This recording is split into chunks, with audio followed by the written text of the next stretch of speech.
Nag-preposition na po tayo ng mga tao natin para sa road closures, sa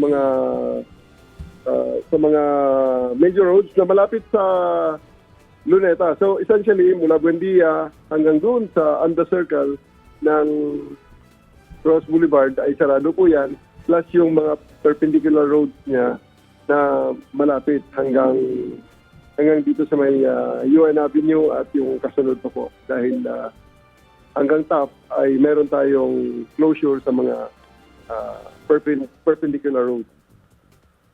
Opo. At ito pong mga road closure na to ay magsisimula ng anong oras at hanggang anong oras? At ano po yung dahilan? Bakit kinailangan po natin mag-road closure? Kasama EDSA, di ba, General? And sa Independence Day muna, sa Independence Day parade tayo. yung parade. Sa Kwan ho yan. Sa umaga ng 12, alas 5 ng umaga hanggang alas 11, yung mga road closure na yan, dyan sa may Luneta. Sapagat nandyan yung Independence Day parade.